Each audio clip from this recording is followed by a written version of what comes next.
Bueno, buenas noches, muchas gracias por venir.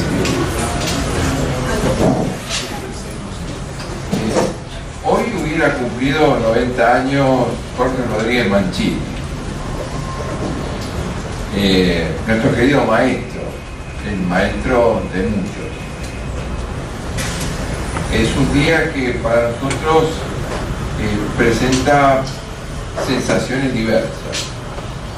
Por un lado, una sensación de tristeza por el sitial que quedó, por la persona que se fue y por todo lo que dejó esa persona.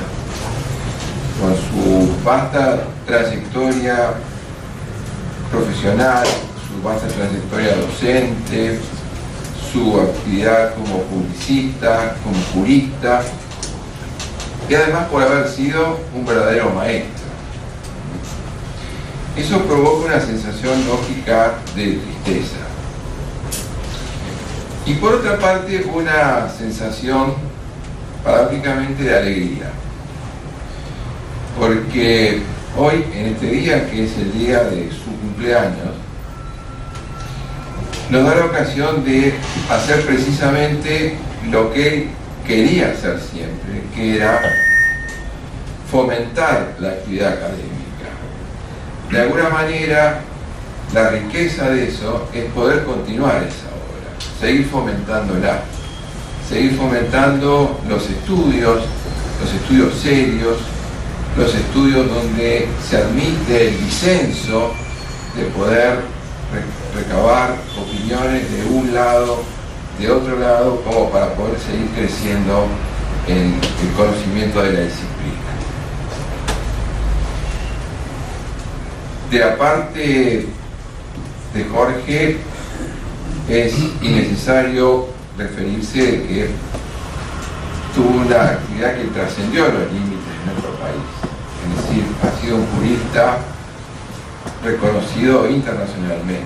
Fue tal vez un verdadero referente en todo el derecho latinoamericano y allende esas fronteras. Voy a hacer lectura de una breve nota que fue dirigida al disertante que acá me acompaña, que es Juan Ángel Confalonieri, de Tomás Sala Franco, con motivo de haber tomado conocimiento del fallecimiento de Rodríguez Mancini. Valencia, 16 de abril de 2019. Querido amigo, conocedor de la sesión de homenaje que la asociación hará a Jorge Rodríguez Mancini el próximo 29 de abril, no quiero dejar de estar presente, aunque sea por carta, para adherirme a un acto tan justificado como merecido.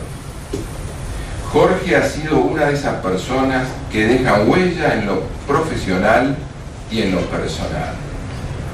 En lo profesional, porque sin duda Jorge ha constituido uno de los más serios puntales de la doctrina laboralista argentina y latinoamericana de los últimos años.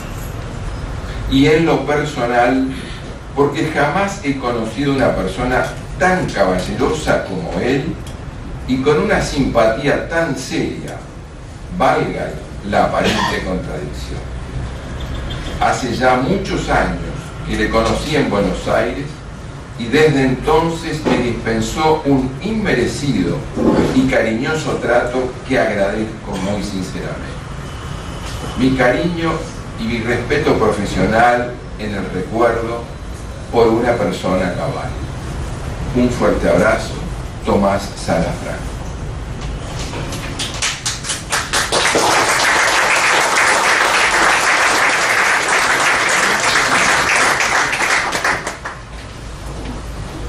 Para homenajear a Jorge Rodríguez Mancini, hemos invitado a los dos juristas que me acompañan. A Juan Manuel Arias, que ha sido docente en la Universidad Austral, ha sido publicista, lo continúa haciendo, y además tuvo una participación muy rica, tanto en lo profesional en los últimos años, como a lo largo de una gran parte de su vida con Jorge Rodríguez Mancini. Es decir, ha tenido una relación directa, personal y hasta familiar con él. con lo cual le hemos pedido hacer una semblanza acerca de lo que fue en vida Jorge Rodríguez Mancini. Y luego, para la reunión académica, el tema es el despido discriminatorio. Despido discriminatorio a la luz de, fundamentalmente, los pronunciamientos de la Corte Suprema Nacional, que ha tenido una posición divergente a lo largo del tiempo, fomentada, digamos, en estos últimos años, sobre todo a partir de Álvarez Maximiliano con Cencosud, pasando por Farrell y por Varela del año 2018. A eso se va a referir con posterioridad Juan Ángel Confalonieri. El doctor Confalonieri, que es también un conocido publicista, es docente, ha sido docente en la Universidad Austral, es docente en la Universidad Católica en el posgrado, es docente en el grado de la Universidad de Buenos Aires y es doctor en Derecho. Con ustedes entonces, con el doctor Juan Manuel Arias. Muchas gracias. En primer lugar, agradecerle a esta asociación que haya decidido hacer este homenaje, que me haya invitado a participar.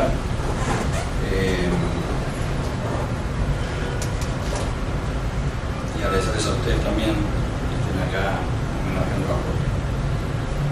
Hace poco leí que el duelo tiene el tamaño del amor que uno tiene por la persona que se fue. Y mi dolor es inmenso.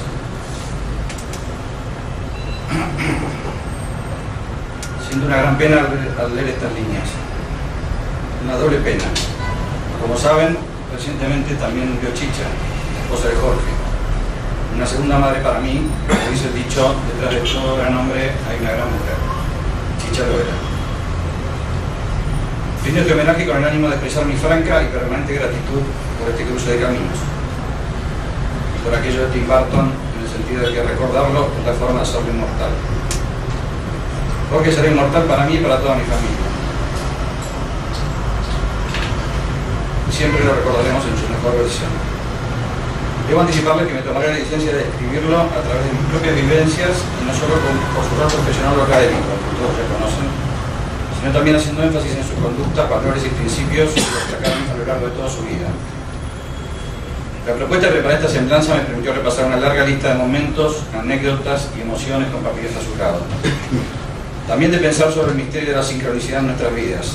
¿Por qué dos personas tan diferentes, en momentos tan distintos, pudieron vincularse, amalgamarse y salir fortalecidos en numerosas ocasiones en que nuestra relación fue puesta a prueba? No tengo dudas de que eso fue posible gracias a los valores humanos y trascendentes que Jorge tenía. Tengo 54 años y desde los 15 trabajé siempre con él. Fueron casi 40 años, toda una vida, casi toda mi vida.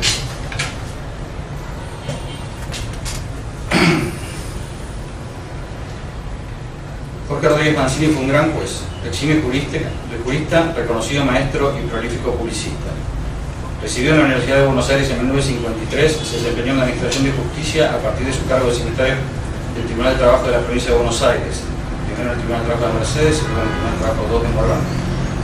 Luego desempeñó funciones de secretario en el Juzgado Nacional de Primera Instancia de Trabajo número 9 de la capital, de secretario en la Cámara de Apelaciones en la Sala Segunda, después de Primera Instancia en el Juzgado 23, y culminó su carrera judicial como juez de Cámara de la Cámara Nacional de Apelaciones en la Sala Sexta, retirándose de ese cargo en 1973. Con posterioridad fue designado como juez de la Corte Suprema de Justicia de la Nación. Simultáneamente ejerció la docencia, ocupando como titular la Cátedra de Derecho del Trabajo y Seguridad Social de la Facultad de Derecho de la Universidad de Buenos Aires y la Facultad de Derecho y Ciencias Políticas de la Universidad Católica Argentina. Fue profesor consulto de la Universidad de Buenos Aires y profesor emérito de la Universidad Católica Argentina. Ha sido miembro del Consejo Directivo de la Facultad de Derecho y Ciencias Políticas y del Consejo Superior de la Universidad Católica Argentina. También se desempeñó como profesor del Máster en Derecho Empresario y programas de posgrado en la Universidad Austral. Dictó cursos de grado y posgrado en la Universidad de Buenos Aires y la Universidad Católica Argentina. Fue director de la carrera de especialización de Derecho del Trabajo, que se dicta en la Universidad Católica Argentina por convenio con esta asociación, desde su creación en el año 2004 y hasta el 2012. Ha sido profesor invitado en universidades de América y Europa en distintas ocasiones, habiendo recibido condecoraciones de la República Italiana. Actuó como ponente oficial en congresos y jornadas nacionales e internacionales organizadas por asociaciones científicas y universidades estatales y privadas, siendo elegido presidente del 19º Congreso Nacional de Derecho del Trabajo y de la Seguridad Social en 2012. Fue miembro de sociedades científicas de la especialidad argentinas e internacionales, particularmente de la Asociación Argentina de Derecho del Trabajo y de la Seguridad Social, en la que ocupó cargos directivos y la presidencia durante el periodo 2002-2004 y 2004-2006. También era miembro del núcleo de la Academia Iberoamericana de Derecho del Trabajo y de la Seguridad Social y ejerció su vicepresidencia. Le fue otorgado el premio CONEX de Platino en el año 2006. En su actividad profesional como abogado ha sido elegido juez del Tribunal de Ética Forense, creado por la Corte Suprema de Justicia de la Nación y del Tribunal de Disciplina del Colegio Público de Abogados de la Capital Federal. Integró el Comité Ejecutivo del Consejo de Planeamiento Estratégico de la Ciudad Autónoma de Buenos Aires en representación de la Acción Católica de Buenos Aires. Autor de notas, comentarios e investigaciones publicadas en distintas revistas nacionales y extranjeras, ha sido director de seminarios, integrado en comisiones de estudio y de preparación de proyectos legislativos por designación del Senado de la Nación y asesor en organismos estatales de la especialidad laboral. Fue convocado con otros juristas por el Ministerio de Trabajo, Empleo y Seguridad Social para preparar el informe publicado bajo el título Estado actual del sistema de relaciones laborales en la Argentina, en el año 2008. Su producción intelectual fue monumental, de lectura obligada para todo aquel que quiera adentrarse en el mundo del derecho del trabajo. Fue discípulo en nuestra disciplina de dos destacados juristas, Ernesto Bertocci y Mario De Beali, a quienes respetaba y admiraba.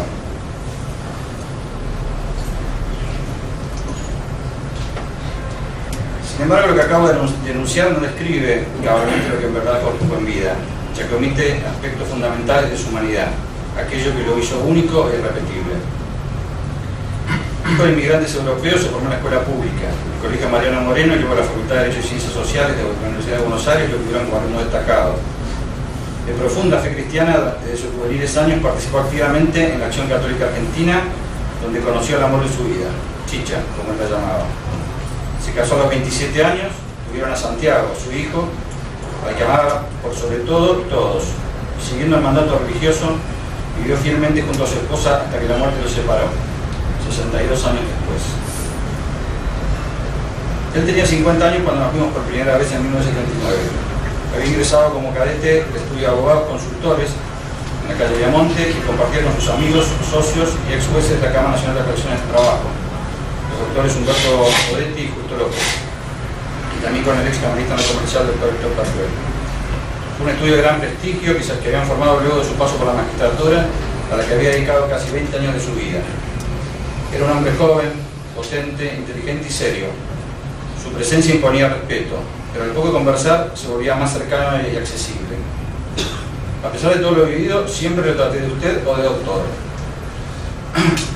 Tardé mucho en llamarlo por su nombre y jamás me dirigí a él con excesiva confianza. Cuando en nuestras conversaciones se me escapaba alguna mala palabra, siempre me reprendía, que no toleraba a la gente grosera ni desubicada. A pesar de su calidez y apertura a otros, me incomodaba que lo tuvieran desconocidos, sobre todo si eran jóvenes. Yo sufría cuando mis hijos lo hacían. Jorge era sumamente exigente y riguroso en el trabajo. En cierta ocasión, una de mis primeras tareas como joven abogado fue preparar una impugnación a una pericia médica. Me dio los antecedentes del caso y me pidió un borrador para ese mismo día. Estudié y preparé el escrito con esmero y antes de finalizar el día le entregué el proyecto. Al rato me llamó y me dijo amablemente: ¿esto es lo mejor que podés hacer?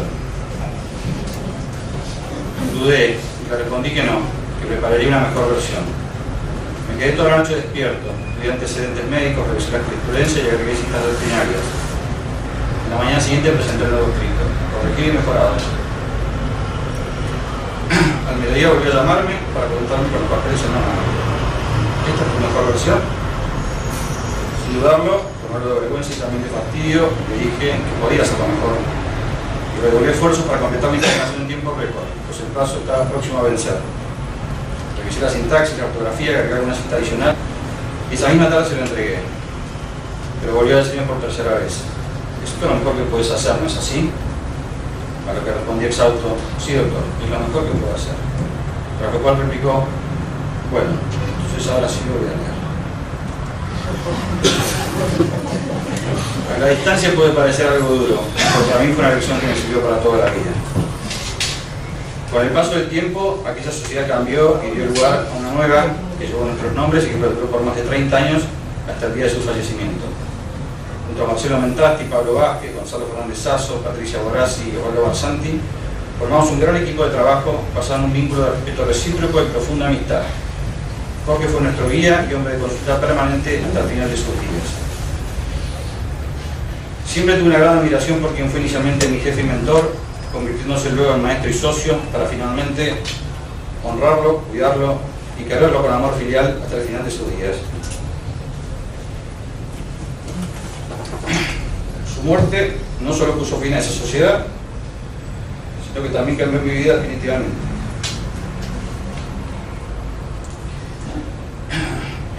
Jorge buscó siempre la excelencia, pero no se encaprichaba con sus propias ideas, todo lo contrario.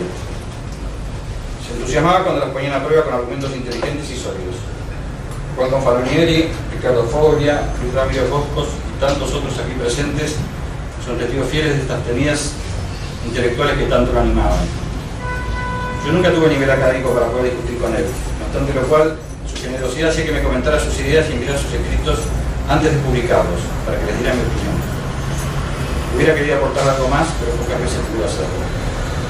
Una de sus frustraciones más grandes conmigo fue que me decía por escribir sobre temas profesionales. Reiteradas veces me propuso publicar algún libro juntos, pero nunca logró que le dedicara el tiempo necesario para escribir. No tengo ese don, y a él la prosa y las ideas le brotaban tan naturalmente que generaba envidia. También me transmitió su profunda fe cristiana. Era un fiel devoto y ferviente seguidor de las enseñanzas de la Iglesia Católica y su doctrina social. En prácticamente toda su obra cita explícitamente los más importantes documentos sociales de la Iglesia, resaltando los principios católicos de dignidad de la persona humana, primacía del bien común, solidaridad, subsidiariedad, participación social y de la existencia de una ley moral. Junto a Chicha participó activamente en la Acción Católica Argentina, donde dio cursos, contribuyó con tiempos e ideas, además de recursos materiales, para difundir el Evangelio y llevarlo a la vida diaria. También tuvo una admirable conciencia ciudadana, muy preocupada por la cosa pública, dedicó parte de su tiempo a elevar propuestas en el marco del Consejo de Planeamiento Estratégico de la ciudad que mencionaba antes. Fue muy generoso con su dinero y su tiempo. Destinaba buena parte de sus ingresos a obras de caridad, ayuda en las villas, a su familia y a quien lo necesitara. Siempre tenía tiempo para escuchar y conversar y dar consejos. Era un docente de alma y nunca se negaba a dar una clase o una conferencia donde fuera que se lo propusieran. Su vocación docente no solo la ejerció en el aula, también lo hizo en el estudio o en su casa, donde nos reuníamos periódicamente para profundizar algún tema, discutir y comentar las últimas novedades de la jurisprudencia y doctrina nacional e internacional. La creación y desarrollo de la carrera de especialización de Derecho del Trabajo, o de maestría, que lleva adelante esta asociación junto a la UCA, fue todo un logro que lo hacía sentir muy orgulloso. Mantenía fluido contacto con sus colegas extranjeros para actualizarse e investigar sobre temas de su interés. Jorge era una persona curiosa por naturaleza. Leía todo lo que le llevaba a sus manos y siempre tenía opinión formada y fundada sobre temas centrales y actuales de la vida política y social del país y del mundo. Era un hombre austero, modesto y prudente en todos los órdenes de su vida. Si bien era poco afecto a la vida social, fue un gran anfitrión que disfrutaba las largas sobremesas en su casa con amigos. Muchos de los aquí presentes han sido asiduos concurrentes a esos entretenidos almuerzos. Jorge supo tiempo antes que estaba enfermo y se iba a morir. Se prepara conciencia para atravesar ese momento sin temores y con profunda fe cristiana. Su principal preocupación era no poder seguir cuidando de su amada esposa, tanto como él hubiera querido. Falleció tranquilo, en su casa, rodeado de amor y compañía de Chicha.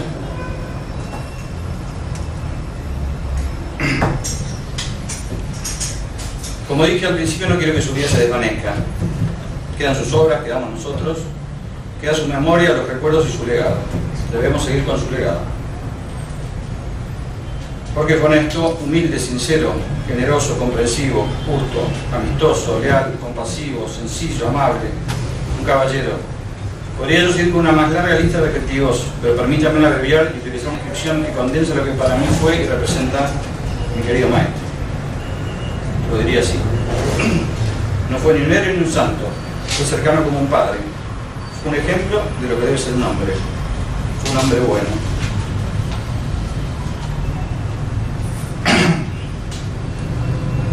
finalizar, quiero leer un breve poema de David Hawkins que a él tanto le gustaba y que dice así: puedes llorar porque se ha ido o puedes sonreír porque ha vivido.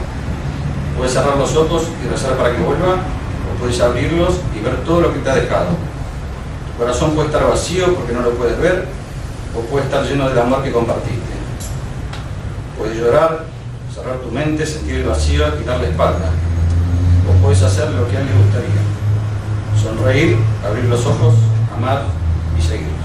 Muchas gracias.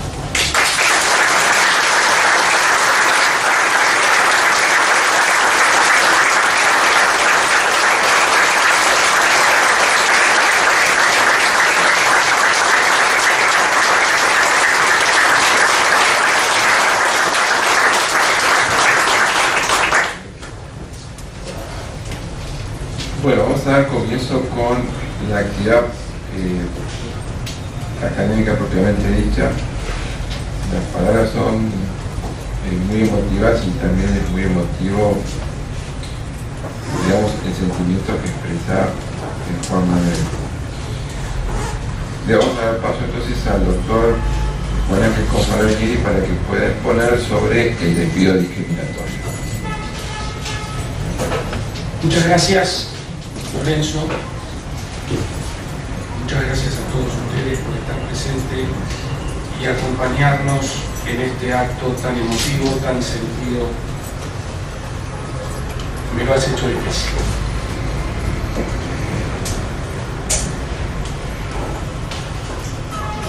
Mientras Juan nos hablaba de Jorge, recordaba lo difícil que fue para mí la jornada académica en su momento homenaje a Justo López, que también tuve el honor de dar aquí en la Asociación Argentina de Derechos del Trabajo.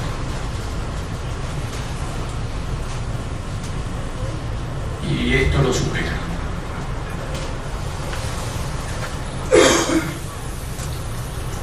El tema de hoy, diría, tiene tres características para esta convocatoria. Es un tema relevante, es un tema oportuno y además es un tema adecuado. Es un tema relevante por dos motivos. Porque hablar del despido discriminatorio o de la discriminación como génesis del despido nos reconduce a una de las herramientas que a mi criterio hoy en día es la de mayor significación en cuanto a la tutela del trabajador, que es la proyección de los derechos fundamentales generales a la relación de trabajo. Ella, junto a la incorporación al texto constitucional de los derechos de junio laboral, son las que marcan el estado actual del derecho de trabajo. Es decir, un derecho que desde la Constitución protege. Es muy factible, pensaba mientras preparaba esta disertación, y sobre todo en los tiempos que corren, que nuestra disciplina a nivel legal tenga movimientos de expansión en cuanto a la tutela, pero sobre todo es muy posible que tenga movimientos de contracción. Lo que realmente es muy difícil, me parece imposible, es que esos movimientos de retracción se den a nivel de lo que acabo de decir en la tutela constitucional. Dicho de otra manera, no me parece posible que después de haber entrado los derechos laborales en la Constitución salgan. Y tampoco me parece posible que haya una regresión en cuanto a la proyección de los derechos fundamentales generales al ámbito de la relación de trabajo. Así es como me imagino el derecho del trabajo de los próximos años. Un derecho de intensa protección constitucional. En segundo lugar, Creo que es un tema relevante porque dependiendo de la sanción que se adopte a nivel legislativo, podemos estar frente a lo que algunos constitucionalistas denominan conflicto de derechos fundamentales. Y para los que pensamos que no puede haber conflictos en ese nivel, una mera concurrencia o una mera disputa de aplicación. Por un lado, el derecho de no discriminación del trabajador y por el otro, la alegada libertad de contratar del empresario. Pero también es un tema oportuno por la actualidad, en función de que con Álvarez no estuvo dicha la última palabra. Es cierto lo que decía Jorge, se trató de un fallo de la Corte, pero de una mayoría muy ajustada. Y con el cambio en la composición del máximo tribunal, es decir, con la incorporación de los ministros Rosenkrantz y Rosati, es posible que aquella minoría hoy se pueda convertir en mayoría. Bastaría que uno de los citados miembros del tribunal adhiera al criterio que sustentaban en su momento los ministros Lorenzetti y Halcón de Velasco, para que entonces tengamos una nueva doctrina mayoritaria. Y es adecuado, claro que lo es. Jorge fue quien más escribió sobre el tema del despido discriminatorio en los últimos 15 años. Un tema que, como adelantó Juan Manuel, nos distanció en lo académico. Con él tuve una intensa y extensa disputa en ese terreno y que hoy mantengo, a pesar del transcurso del tiempo. La divergencia fue respecto de la intensidad de la sanción. Mientras para Jorge no era constitucionalmente posible la incorporación o la reincorporación del trabajador a consecuencia de la nulidad del despido, para mí sí es. Fue muy difícil pensar y sobre todo resolver cuál era el contenido que le iba a dar a mi exposición en esta reunión académica. Y por razones obvias, no voy a contradecir lo que digo así. De modo tal que la primera parte la habré de dedicar a individualizar su obra y su línea argumentaria y sobre todo su tesis. Y después voy a cerrar con unas apreciaciones sobre la incidencia que pudieron haber tenido Farrell y sobre todo Varela en la doctrina hasta hoy vigente de la Corte Penal. Rodríguez Mancini publicó antes de Álvarez 8 obras, 8 trabajos dedicados a tocar el tema del despido discriminatorio. Rescato, además de los comentarios a fallos, el libro sobre derechos fundamentales en su primera edición de 2004 y el comentario al artículo 1 de la Ley de Contrato de Trabajo en su versión 2007. También Rodríguez Mancini escribió a raíz de Álvarez 2 trabajos más, y van 10. Uno publicado en la página web de la asociación,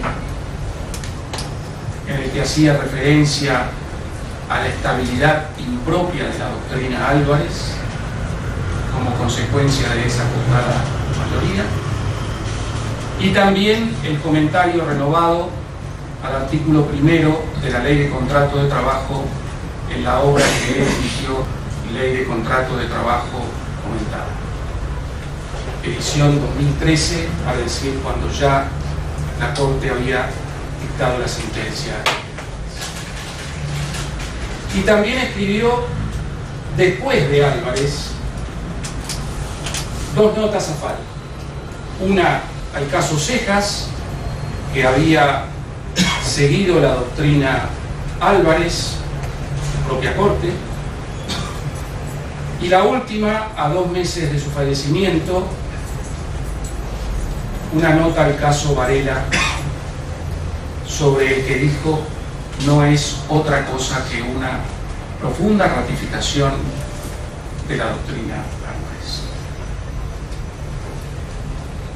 Jorge tuvo en esto una tesis con distintos argumentos secuenciales. Su línea argumental no fue elaborada de una vez y para siempre, es una secuencia. Leerlo permite advertirlo esto con facilidad. Y una tesis que no permaneció a lo largo de toda su exposición sobre esto, sino que fue una tesis que tuvo ajuste, que fue un ajuste muy relevante. Y su línea argumental también tuvo ajustes, exactamente tuvo 3 ajustes. La estructura de la tesis de Rodríguez Mancini estuvo apoyada en estos 3 pilares. La nulidad y la reincorporación del trabajador significan una afectación de la libertad de contratar del empleador, significan una alteración del principio de estabilidad relativa impropia y también significaron, a criterio de él, la desaparición de la figura del despido sin causa. Muchos de ustedes saben, porque incluso algunos han sido testigos, que no he compartido ninguno de estos 3 argumentos.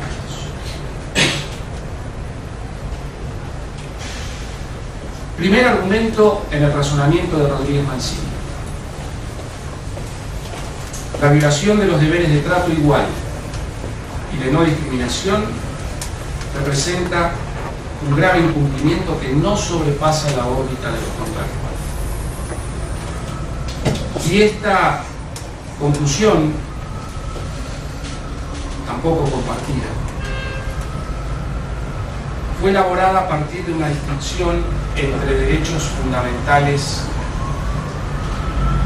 de carácter general o específicos en la terminología que él también utilizaba, que había acuñado desde hace años el profesor de la Universidad de Salamanca, Carlos Parmiti, y entre derechos fundamentales generales, laboralizados y no laboralizados. Esta distinción es de cabal importancia en su línea de razonamiento. He seleccionado este párrafo de Jorge sobre lo que les acabo de decir.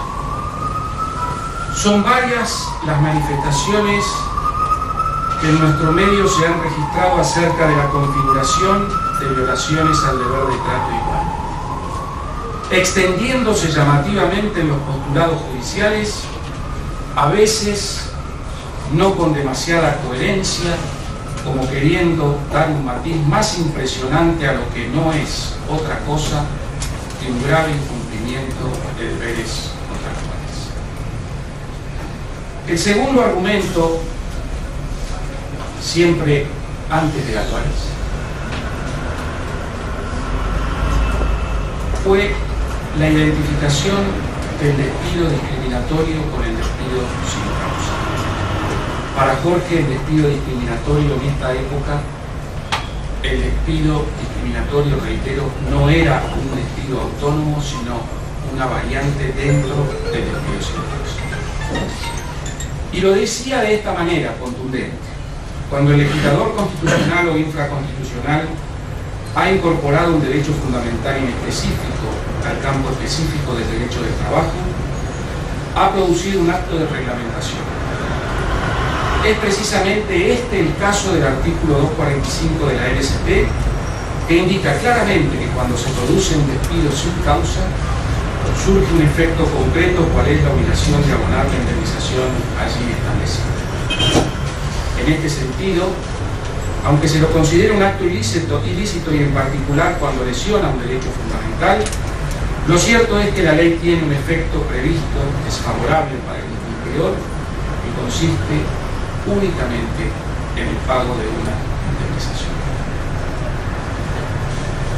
Consecuencia de lo anterior, el tercer argumento fue una férrea oposición a la proyección de la ley 23.592 al ámbito del contrato de trabajo. Nos decía la ley 23.592 y la medida allí prescripta para los supuestos de ofensa a un derecho fundamental no alcanza la relación laboral, que se debe regir por sus propias normas en materia de despido, dentro del sistema de estabilidad relativa que regula la propia ley de contrato.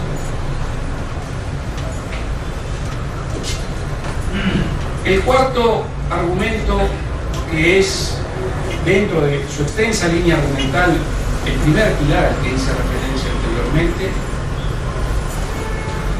se podría decir de esta manera: la nulidad del despido discriminatorio y la reinstalación del trabajador resultan contrarias a la libertad de empresa, a los derechos de propiedad y de ejercicio de industria lícita del empleador, como así también a la libertad de contrato. Decía Jorge: la Constitución asegura a todos los habitantes el derecho de ejercer toda industria lícita, de cuya garantía se ha derivado lo que se conoce como libertad de contrato. De acuerdo con esto y en lo que atañe al tema del tratamiento, la jurisprudencia de la Corte Suprema ha sido constante en el sentido de que resulta violatorio de la garantía referida la imposición de un contrato de una persona. El quinto argumento, que podría expresar así: la nulidad del despido y la readmisión del trabajador implican consagrar un sistema de estabilidad absoluta, incompatible con la estabilidad relativa establecida en la Constitución, nos lo hacía saber de esta manera. Como sucede en materia de despidos, la norma del derecho del trabajo ha instalado un sistema de estabilidad relativa que permite al empleador poner fin en cualquier caso y aún sin causa a la relación laboral. La implantación de una estabilidad absoluta, como la que resulta de anular el despido discriminatorio, no se halla contemplada expresamente por disposición laboral alguna y, por tanto, no cabe la interpretación extensiva del artículo primero de la ley 23.592. Sexto argumento, que podría presentar así: para admitir la nulidad y la reinstalación es necesario el dictado de una ley especial laboral o un pronunciamiento de la Corte. Aquí se evidencia y de alguna manera aparece muy pronunciado una variante o un ajuste en la línea argumental del profesor Rodríguez. Lo expresó de esta manera y a mí me han generado dos preguntas que las he debatido largamente. Para que se logre una sanción de la magnitud que significa la nulidad del despido discriminatorio, no basta con la interpretación judicial, se refería a la ley 23.592, sino que es preciso que el legislador manifieste expresamente semejante solución. Y mientras esto no se produzca, la figura del despido discriminatorio está absorbida por el despido arbitrario, injustificado o sin causa. Es el legislador quien debe operar en función de la política que desee implementar, y al hacerlo podrá utilizar los medios sancionatorios adecuados, sean estos los del agravamiento de indemnizaciones o eventualmente, y subrayo, ante una nueva jurisprudencia de la Corte Suprema, imponiendo nulidades y reincorporaciones. Lo que yo sostengo es, en síntesis, que no existe norma aplicable a la relación laboral hoy que altere el principio de estabilidad relativa. Las dos preguntas sobre las que debatíamos y debatimos largo y bien, la verdad muy prolongadamente: si esto significó una neutralización del argumento referido a la libertad de contratar, formulado con tanta fuerza en sus publicaciones iniciales, Jorge no matizó inicialmente sobre esta ley. Y la segunda pregunta: ¿por qué una ley especial dejaría de ser violatoria del derecho de libertad de contratar, si la general lo es, solo por el hecho de ser especial?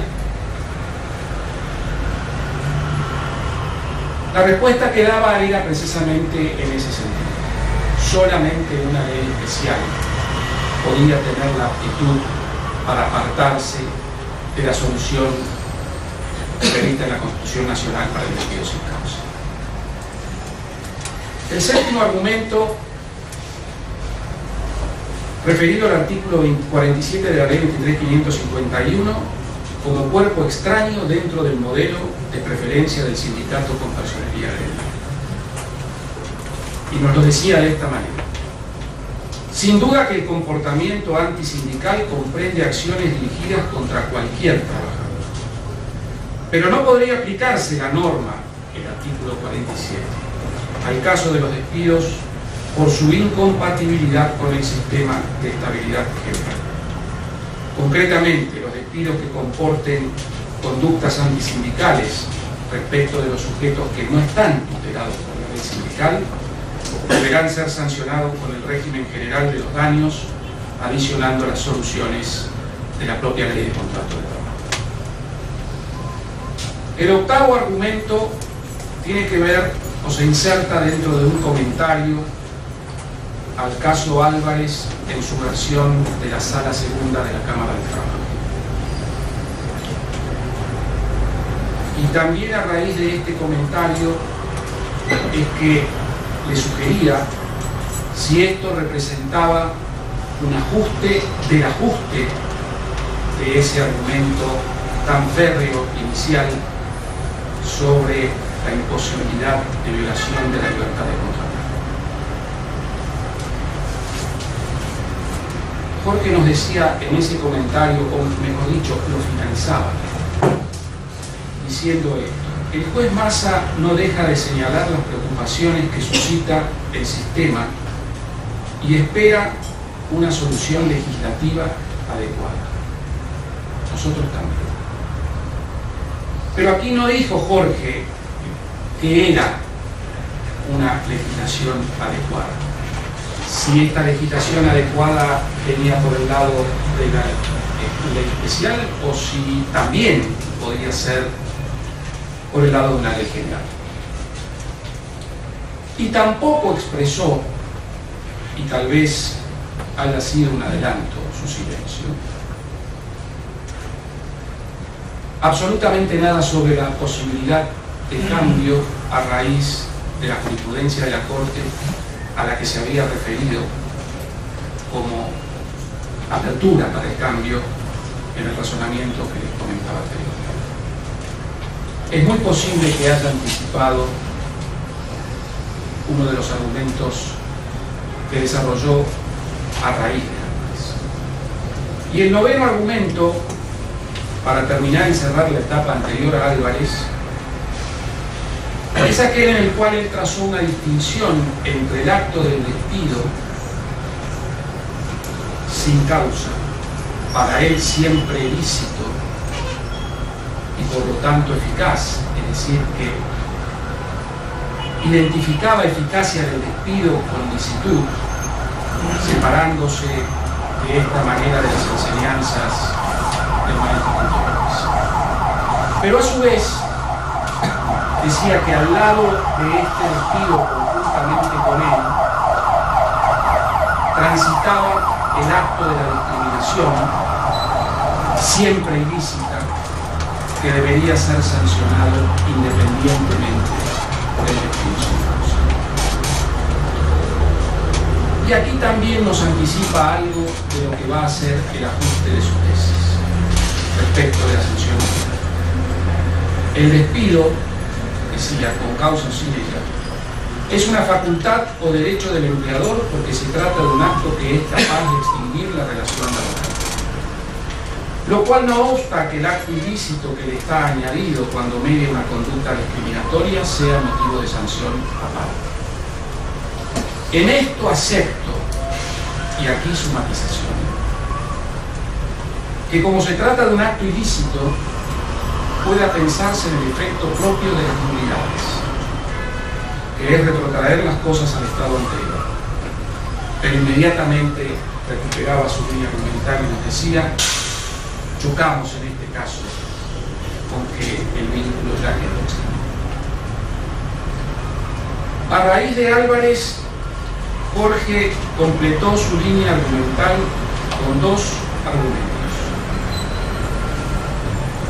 Iría con dos argumentos, uno de los cuales ajustó el quinto argumento que les comentaba sobre la incidencia de la Corte o de la jurisprudencia de la Corte.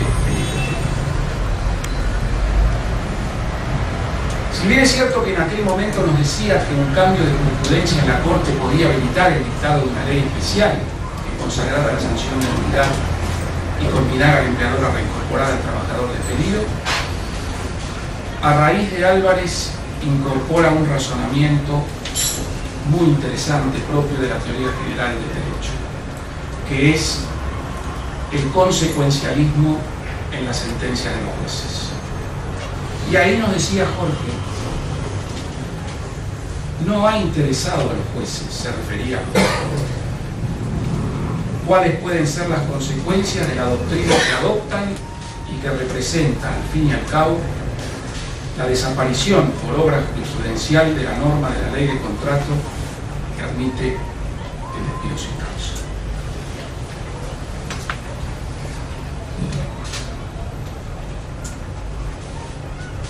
Un nuevo argumento también significaría un cambio en aquella postulación inicial de la violación del deber de trato igual y de no discriminación circunscripto a la órbita de lo contractual. Un argumento que podría presentarse así: el despido discriminatorio exorbita o sobrepasa al derecho del trabajo porque remite a la propia dignidad del hombre. Y él lo expresaba de esta manera: por eso señalo que estos fallos, se refería a Álvarez y a Cejas, que mantuvo la línea de Álvarez, no tratan un tema laboral. El tribunal ha prescindido de lo que puede aportar el derecho del trabajo. Esto ha pasado a segundo plano y se ha atribuido a principios superiores, válidos para todos los hombres y mujeres, como es el respeto a la dignidad del hombre y a no ser discriminado. Y el 12º argumento, también escrito después de Álvarez, es aquel que yo sinteticé diciendo que en realidad es el ajuste más notable de su tesis, y que a mi criterio significa la aceptación de la nulidad del despido, pero no la readmisión conclusiva. Lo expresaba así: la defensa de los derechos fundamentales, entre los que se encuentra el de no discriminación, no puede llevar al desconocimiento de otros derechos fundamentales. Existen soluciones que respetan la dignidad sin ofender otras garantías. Aunque se declarara nulo el acto del despido discriminatorio, solo procedería a la obligación de indemnización en dinero como resarcimiento adicional al que por la ley especial procede en forma de ley. Para terminar con lo que nos enseñó Jorge sobre esta temática, decir lo que ha sostenido a raíz de la nota que publicara comentando el fallo Varela, como les anticipaba, a 2 meses de su fallecimiento.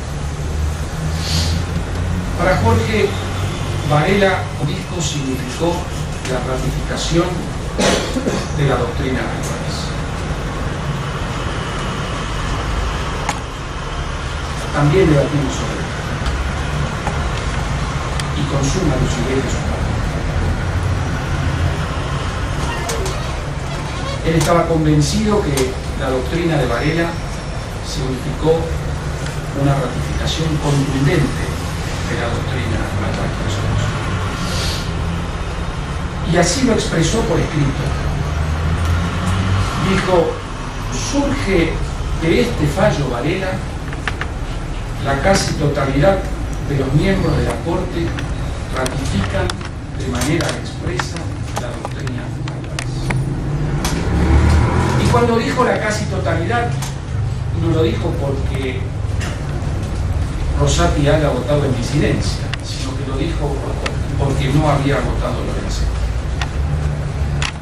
Al contrario, para él, Rosati significaba un paso más en el voto de la mayoría.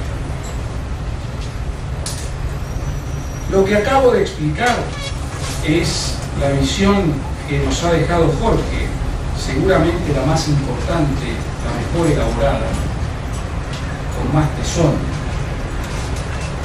sobre la oposición a la sanción de nulidad y la incorporación a raíz del referéndum. No es obviamente la tesis de la mayoría en Álvarez, y queda un signo de pregunta para saber qué puede pasar después de Varela. Yo creo que Varela, también aquí he tenido divergencias con Jorge, yo creo que Varela no significó una ratificación de Álvarez. Varela, en el voto mayoritario, ordena dictar nuevo fallo para profundizar en el análisis de cuestiones de hecho y prueba que a criterio del voto mayoritario no fueron tenidas en cuenta en su oportunidad. Pero no creo que sea una ratificación de la doctrina Álvarez.